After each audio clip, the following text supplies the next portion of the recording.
திருவாழ்க திருவேதனை குருவாழ்க குருவே துணை முருகாசரணம். அன்பர்கள் அனைவருக்கும் ஸ்ரீ விசாக ஜோதிடத்தின் அன்பான இனிய காலை வணக்கங்கள். வருகின்ற மார்ச் மாதம் 29ஆம் தேதி கும்பராசியில் உள்ள புரட்டாதி நட்சத்திரம் 3ஆம் பாதத்திலிருந்து மீனத்தில் உள்ள புரட்டாதி 4ஆம் பாதத்திற்கு சனி பயிற்சியாக உள்ளார். இதுவே இந்த வருடத்தில் சனி பயிற்சியாக சொல்கிறோம். கிட்டத்தட்ட 2.5 ஆண்டுகள் அவர் இந்த ராசியிலே சஞ்சரிக்க இருக்கிறார். சனியானவர் சூரியனை சுற்றி வரக்கூடிய வழிவட்ட கிரகத்தில் கடைசி கிரகமாகும். அதனால தான் அவருக்கு ஒரு ராசியை கடக்க 2.5 வருடம், ஒரு ராசி மண்டலத்தை சுற்றி வர 30 வருடம் என்ற அதிக கால அளவை எடுத்துக்கொள்ளக்கூடிய ஒரு கோச்சார சஞ்சார கிரகமாகும். ஆகவே இந்த சனியானவர் மீனத்தில் பயிற்சியாவதால் 12 ராசிகளுக்கும் எந்தெந்த தாக்கங்களை தரப்போகிறார் என்பதை நாம் பார்க்க இருக்கிறோம். சனியானவர் மிகவும் நேர்மையானவர், நீதிமான், கடின உழைப்புக்கு பேர் போனவர். அதனால தான் அவர் பார்த்தீர்கள் என்றால் தராசு சின்னத்தில் உள்ள துலாம் ராசியில் அவர் உச்சமடைகிறார். சனி என்பது ஒரு கர்ம கிரகம். அது இல்லாமல் இந்த பிரபஞ்சத்தில் எந்த ஒரு இயக்கமும் இல்லை என்னலாம். ஆகவே இந்த சனி, ராகு, கேது போன்ற பாவ கிரகங்கள் நமக்கு பிரச்சனையை கொடுக்குமோ என்று அதிக அன்பர்கள் பயந்து கொண்டு இருக்கிறார்கள். அதற்கான பயம் தேவையில்லை. நமக்கு வருகின்ற சோதனைகள் எல்லாம் தங்கத்தை புடம் போடுவது போல நம்மை சுற்றியுள்ளவர்களை அடையாளம் காட்டவும், நமக்கு அதிகம் ஆதரவாக இருப்பவர்கள் யாரென காட்டவும், நாம் இனி யாரை நம்பி அவர்களோடு பழகலாம் என்பதை காடி கொடுக்கிற கிரகங்கள் தான். அதாவது இவர்கள் பிரச்சனைகள் கொடுக்கும்போது யாரெல்லாம் நமக்கு கூட இருக்கிறார் என்று தெரிந்தாலே நமது உண்மையான அன்பர்கள் யார் என்று நாம் தெரிந்து கொள்ளலாம். அது மாதிரி வாழ்க்கையில் நீதி, நெறி, தர்ம நெறிகளை புகட்டக்கூடிய கிரகங்கள். அதனால் இவர்கள் தரக்கூடிய சோதனைகள் என்று சொல்லாமல் அதிலிருந்து பாடம் படித்து சாதனைகளை செய்வது மிகவும் சிறப்பாகும். சனி பயிற்சி என்றாலே 7.5 சனியை கண்டு எல்லோரும் பயப்படுகிறார்கள். 7.5 சனி என்பது ஒரு சனி பகவான் ஜென்மராசிக்கு முந்தைய ராசியிலும் அடுத்த ராசியிலும் சஞ்சரிக்கும் அந்த 2.5 + 2.5 + 2.5 7.5 வருடங்களையாக 7.5 சனி என்று சொல்கிறோம். அது 12ஆம் பாகத்தில் இருக்கிற சனியை வரைய சனி என்றும், ஜென்மத்தில் உள்ளது ஜென்ம சனி என்றும், 2ஆம் பாகத்தில் இருக்கக்கூடியதை பாத சனி என்று சொல்லுகிறோம்.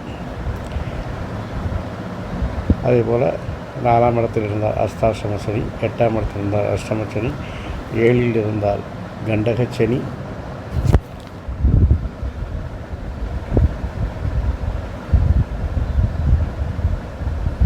இதுபோல் இடங்களில் அவர் அதிக தாக்கத்தை கொடுப்பார் என்று சாஸ்திரங்கள் சொல்லப்படுகிறது. மேற்கொண்டு இவருக்கு 3, 7, 10ஆம் இடங்களை பார்க்கின்ற பார்வை திறனும் உண்டு. அதனாலும் பலன்கள் சிலவற்றை மாற்றங்களும் ஏற்படலாம். அத்தகைய சனி பகவானின் பயிற்சியை கொண்டு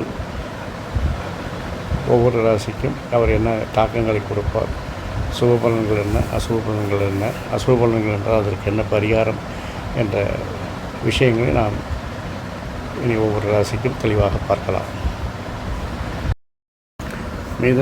மிதனத்திற்கு 8ஆம் அதிபதியும் 9ஆம் அதிபதியாகிய சனி கும்பத்திலிருந்து 10ஆம் இடத்திற்கு பயிற்சியாகிறார். அதாவது கும்பத்திலிருந்து மீனத்திற்கு பயிற்சியாகும்போது அது மிதனத்திற்கு 10ஆம் இடத்தில் பயிற்சியாகி இருக்கிறார். பிறகு அங்கிருந்து 3ஆம் பார்வையாக உங்கள் ராசிக்கு 12ஆம் இடத்தையும், 7ஆம் பார்வையாக 4ஆம் இடத்தையும், 10ஆம் பார்வையாக 7ஆம் இடத்தையும் பார்க்கிறார். இந்த 3ஆம் இடத்தை அவர் பார்க்கிற போது உங்களுக்கு தொழில் ஸ்தானத்திற்குரிய சனி 3ஆம் இடத்தை பார்க்கும்போது, 12ஆம் இடத்தை பார்க்கும்போது இந்த காலகட்டத்தில் நீங்கள் கொஞ்சம் உஷாராக இருக்கணுங்க. செய்கிற வேலையை எப்போதும் ஒழுங்காக செஞ்சுட்டு போயிட்டே இருந்தீங்கன்னா பரவாயில்ல. தேவையில்லாத மாற்றங்கள், தேவையில்லாத முயற்சிகள், தேவையில்லாத போட்டிகளில் போய் கலந்துக்கிறது, இதெல்லாம் தவிர்த்திங்கன்னாலே பிரச்சனைகள் குறையும். இல்லை அப்படின்னா உங்களுக்கு அலைச்சல்கள் ஜாஸ்தியாகும், காலவிரயம் ஜாஸ்தியாகும், பணவிரயம் ஜாஸ்தியாகும். இதெல்லாம் நமக்கு தேவையில்லாது. அதனால் இருக்கின்ற வேலையை விரிவாக்கம் செய்யாமல், அது விரிவாக்கம் செய்ய போகிறேன் அப்படின்னு சொன்னீங்கன்னா உங்களுடைய கெப்பாசிட்டி இந்த மாதிரி பண்ணிவிட்டு உங்களுக்கு தெரிந்த ஃபீல்டில் அதை கொஞ்சம் எக்ஸ்பேண்ட் பண்ணுற மாதிரி பார்த்துக்கிட்டிங்கன்னா நல்லாயிருக்கும். தெரியாத பிஸ்னஸில் போய் காலை விடுறது, அவன் சொன்னால் இவன் சொன்னால் ஒரே நாளில் ஓவர் நைட்டில் போகாமல் ஆகிடலாங்கிறதுக்காக போய் முதலீடு செய்கிறது. இந்த காலகட்டத்தில் முதலீடுகளில் ரொம்ப கவனம் வேணும். முதலீடுகள்லாம் சேஃபாக இருக்கணும். அது ஷேர் மார்க்கெட்டாக இருந்தாலும் சரி, வேறு எதுவாக இருந்தாலும் சரி, அனாவசியமான கேம்பிளிங்லாம் இடப்படக்கூடாது. யாரும் என்ன சொல்கிறது, சரியான ஆவணங்கள் இல்லாமல் பணம் பரிவர்த்தனை செய்வதை தவிர்க்கவும். அதெல்லாம் பின்னால் சட்ட சிக்கலில் கொண்டு வந்து விடும். அது கொஞ்சம் ஜாக்கிரதையாக பார்த்துக்கணும்.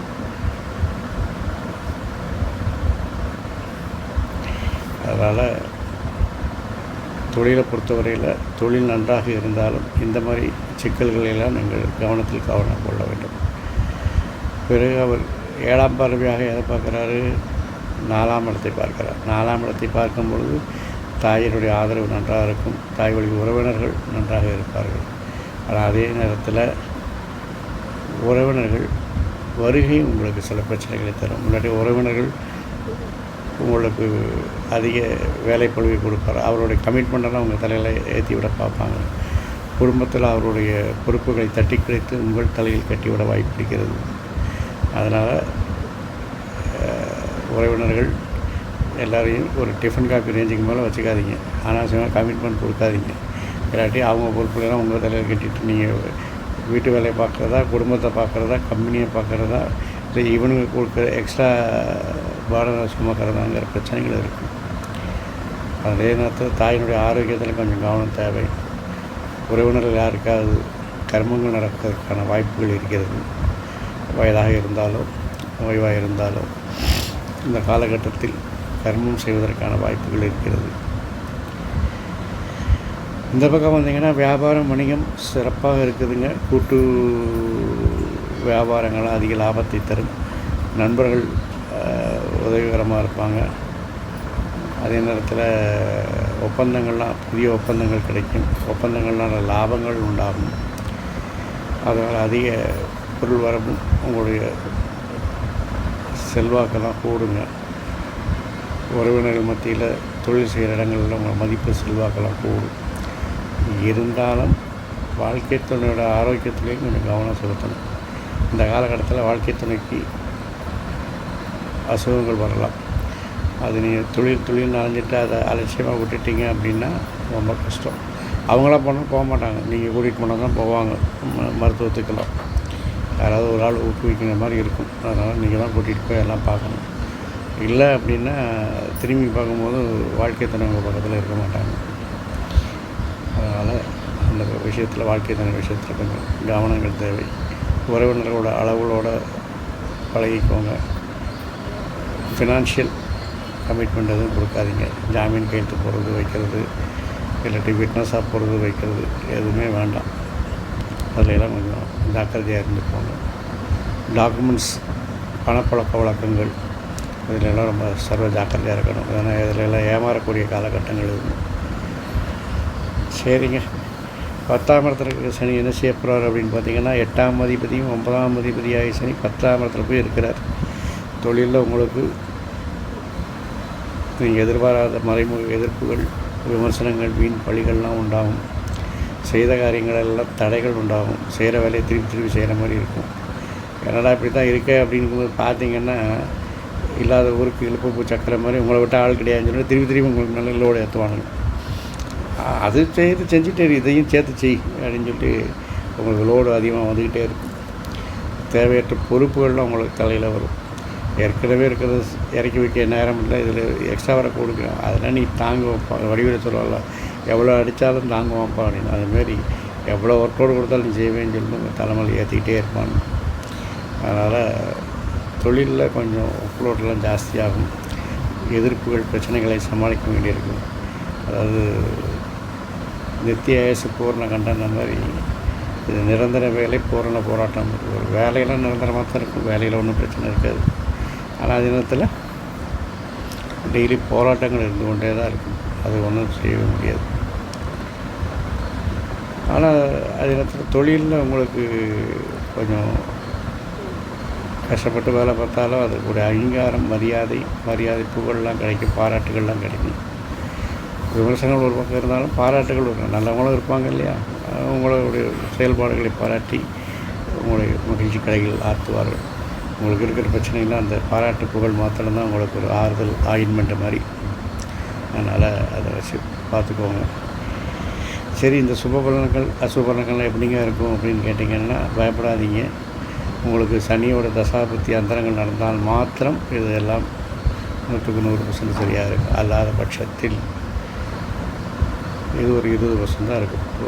ஒரு இண்டிகேட்டர் மாதிரி தான் வந்துட்டு போகும் உங்களுக்கு. அதே நேரத்தில் மீனத்தில் சனி பயிற்சியாகக்கூடிய மீனராசியில் பாவகிரகங்களாய சனி, ராகு, கேது அது மாதிரி யாராவது இருந்தாங்கன்னா கொஞ்சம் ஈவன் சூரியன் இருந்தால் கூட உங்களுக்கு பிரச்சனைகளை உண்டு பண்ணும். அதனால் குரு சுக்கரன் இருந்தாருன்னா நல்ல பலன்கள் இருக்கும். அதனால் அவங்க சுயஜாதகத்தை பார்த்து தசாபுத்திகளை பார்த்து அதை பண்ணிக்கோங்க. சரி, இதெல்லாம் இருந்துச்சுன்னா என்ன சார் பண்ணுறது? வாழ்வியல் பரிகாரம் தான். அவருக்கு பிடிச்சது கடின உழைப்பு, சோம்பலாக இருக்காதிங்க.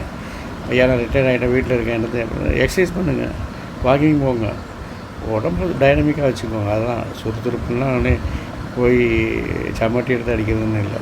ஏதாவது வேலை பார்த்துட்ருக்கீங்க, டைனமிக்ஸும் மஸ்ட். டைனமிக்காக இருக்கிறது தான் சனிக்கு பிடிக்கும், நேர்மையாக இருக்கிறது சனிக்கு பிடிக்கும். அனாவசியமாக யாரையும் ஏமாத்துறது, வைக்கிறது, பொய் சொல்கிறது அதெல்லாம் தவிர்த்துருங்க. அதுக்கப்புறம் பொதுவான பரிகாரங்கள் ஆஞ்சநேயரையும் ஐயப்பனை வழிபடுவது மிக சிறப்பு. மிதுனராசிக்கும் உங்களுக்கு ஐயப்பன் தான் வரார். ஐயப்பனுக்கு வந்து டெய்லி அவருடைய காயத்ரி அல்லது அவருடைய ஸ்லோகங்கள் பாராயணம் செய்வது சிறப்பு தரும். சனிக்கிழமை தான் ஐயப்பனுக்கு போய் நீலாஞ்சனி செய்யுங்க, இல்லாட்டி ஆஞ்சநேயருக்கு வடமாலை சாத்துங்க. வடமாலை முடியலைன்னா வேறு வெத்தலை மலையாவது வாங்கி சாத்துங்க, உங்களுக்கு நல்ல சிறப்பாக இருப்பீங்க. அதனால் இந்த கிரகம் மட்டும் இல்லாமல் எந்த கிரகம் பயிற்சி அடைந்தாலும் உங்கள் வாழ்வில் அமைதி, ஆரோக்கியம், ஐஸ்வர்யம் எல்லாம் பெறுவதற்கு என் அப்பன் செந்தூர் முருகன் உங்களுக்கு துணை புரிவாராக. வாழ்க வளமுடன், வளர்க சுமமுடன். அறம் பற்றிய சிந்தனை அதிகரிக்கட்டும், சிந்தனைகள் செயலாகும். அறம் செயல்கள் செய்யும் பொழுது கர்மத்தின் வலிகளை குறைக்கலாம். அறம் வளர்த்து கர்மத்தை குறைத்து கர்மமில்லாத யுகமாக இதை மாற்றுவோம். முருகாசரணம், கந்தாசரணம். இங்கனம் ஸ்ரீ விசாக ஜோதிடம். நன்றி, வணக்கம்.